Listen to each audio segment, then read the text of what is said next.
आनंद दुबे जी, अमरावती में एनआईए की जो एफआईआर रिपोर्ट आई है उससे पता चला है कि एक समुदाय विशेष को डराने धमकाने की कोशिश हो रही है।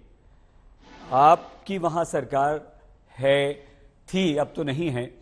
आपको नहीं लगता कि कुछ ऐसे प्रयास होने चाहिए जिससे कोई भी समुदाय विशेष इस तरह की हरकत न करे और कहीं ना कहीं राजनीतिक इच्छा शक्ति की कमी दिखाई दी गई है?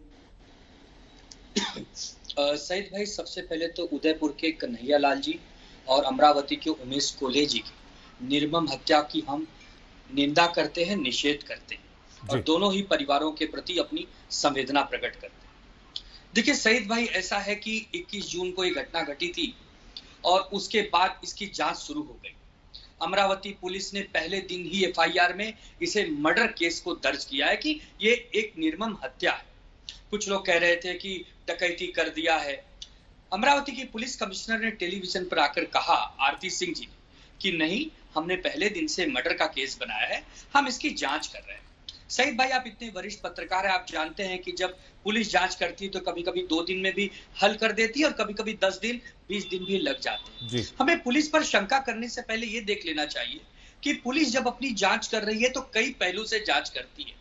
वो अपने एंगल खंगालती है, वो बहुत सारे जो टेररिस्ट एंगल हैं, एटीएस हैं, सबको करती। ठीक है, एनआईए भी हमारे देश का एक बेहतरीन अंग है। अगर एनआईए भी जांच कर रहा है तो कोई बात नहीं, वो भी उस जांच में मदद ही कर रहा है।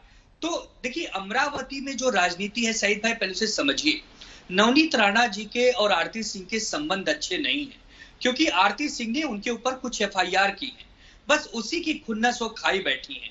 वो बार बार पुलिस पर शंका जताना, देखिए इससे पुलिस का मनोबल गिरता है सईद भाई। देखिए, हमें इसमें न कांग्रेस को लाना है, न बीजेपी, न शिवसेना। हमें सिर्फ ये कहना है कि जो हमारे भारत की जांच एजेंसियां, चाहे स्टेट पुलिस हो और चाहे सेंट्रल एजेंसियां हो, अगर वो जांच कर रही हैं और उन्होंने साथ साथ अरेस्ट कर लिया है तो इनमें दोषियों को कैसे जल्द से जल्द हम फांसी की सजा दिला सकें, हमारे सबका मकसद ये होना चाहिए। उस पर बहुत कम बात होती है कि अरे भाई कांग्रेस शासित राज्य में हो गया, शिवसेना शासित राज्य में हो गया। अरे भाई, ये घटना, ये जो आतंकवादी हैं, ये जो उग्रवादी हैं, छोटी मानसिकता के हैं, ये तो कहीं भी जाकर बैठ सकते हैं, कहीं भी छिप सकते हैं, कहीं भी घात लगा सकते हैं। जो मेन जड़ है, उस जड़ को समाप्त करने के लिए प्रधानमंत्री जी, गृह मंत्री जी को बैठकर एक ऐसी नीति बनानी होगी कि 1 हफ्ते के अंदर इन दोषियों को अगर फांसी होती है तो दूसरे भी डरेंगे। अगर 4-4 साल, 5-5 साल, 10-10 साल केसेस चलेंगे, ट्रायल होगा, तो उन्हें पता है कि जेल में खाना तो हमें मुफ्त मिल ही जाता है।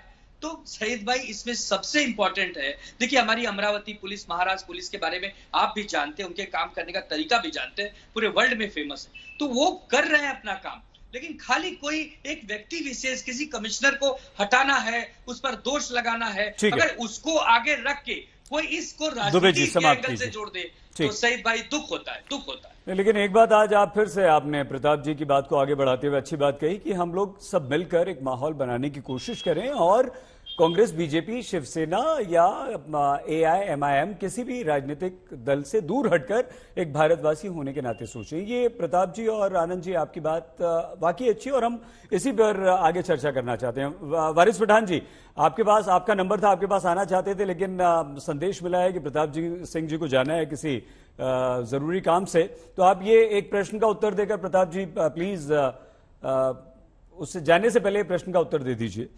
हमारा आज का उद्देश्य यही है इस चर्चा का कि इस नफरत भरे माहौल को समाप्त कैसे किया जाए। जो विश्वास कम हो रहा है, एक दोस्त की आज हत्या कर रहा है, वो कैसे खत्म होगा, विश्वास कैसे बहाल हो? क्रिमिनल और आतंकवादी, वो कहीं का भी हो पूरी दुनिया में, वो झूठ से डरता है। दर्द का एहसास होना चाहिए, कानून का डर। आदमी जब दूसरे को मारता है तब उसके खुद के चोट नहीं लगती है, क्योंकि धोखे से मारता है। उसको दर्द का एहसास तब होगा। आपने देखा होगा उदयपुर की घटना में जब पुलिस वाले दोनों को पकड़ रहे थे, 4 डंडे लगे, हवा निकल गई, लटक कर कोर्ट में गए। तो जब लोग देखेंगे कि इनके क्या हालत हुई है इनकी, तो लोगों में डर पैदा होगा। उससे पहले बहुत बड़ी बड़ी बातें कर रहे थे, अब आप उनसे इंटरव्यू लेंगे तो उनकी हवा निकल चुकी होगी। ये डर पैदा होना चाहिए। क्रिमिनल डरता है। यदि कोई एक आदमी आक्रमण करता है, उसका जवाब जब आप खुद आक्रमण करते हो, और वो आक्रमण कानून से, वो दिक्कत ही हो गई। ये देश में नई चर्चा शुरू हो गई। हम कह रहे हैं भारत कोई सिर्फ 75 साल का नहीं है। हम आजादी के बाद की बात है। आजादी से पहले सतयुग आया, त्रेता आया, द्वापर आया। सतयुग में तो अवतार नहीं हुए, फिर त्रेता में राम आए, फिर द्वापर में कृष्ण आए, अब कलयुग है। लेकिन लोगों ने तो भगवान को भी मार दिया। हम हिंदू, मैं हिंदू हूं, मैं राम का वंशज मानता हूं, तो मेरे राम तो पूरे, मेरे भगवान तो पूरे ब्रह्मांड के मालिक है ना। मैं ये कैसे कह सकता हूं सिर्फ राम मेरे राम मेरे हैं? लेकिन पूरा ब्रह्मांड उनका है।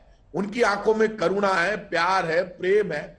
किसी भी ग्रंथ में धर्म लिखे हुए नहीं है। एक परमात्मा का सिस्टम लिखा हुआ है। गीता में भी यही है कि कैसे आपका मानव जीवन होगा। आज मैं कह रहा हूं लोकसभा में, अब कांग्रेस, बीजेपी, सपा, बसपा, मैं आज तक के चैनल से कह रहा हूं, एक बार प्रधानमंत्री जी पहल कर ले, सब पार्टियों को बुला ले, सब सख्त हो जाए, हिंदुस्तान मिसाल बनेगा दुनिया में। ये वक्त आ गया है। यदि हमने इसको जल्दी कंट्रोल नहीं किया, और पॉलिटिक्स में धर्म का जो इंटरफेयर है वो भी अब बंद होना चाहिए। पॉलिटिकल पार्टियां, हम सब हमारे वोट की खातिर इतने अंधे हो गए कि धर्म की खातिर हमने पार्टियों को बांट, इस धर्म की ये पार्टी, इस धर्म की ये पार्टी, इस धर्म की ये पार्टी। भैया ये कैसे चलेगा? धर्म के आधार पर पार्टियां हिंदुस्तान में कैसे हो सकती हैं? यहां तो हिंदू, मुसलमान, सिख, ईसाई, फारसी, जैन, पूरे धर्म और जातियां हैं।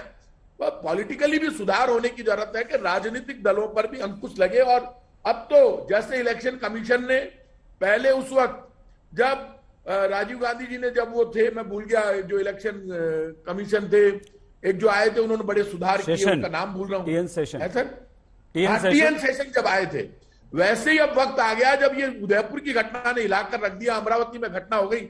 और अब कितने लोगों को देखोगे?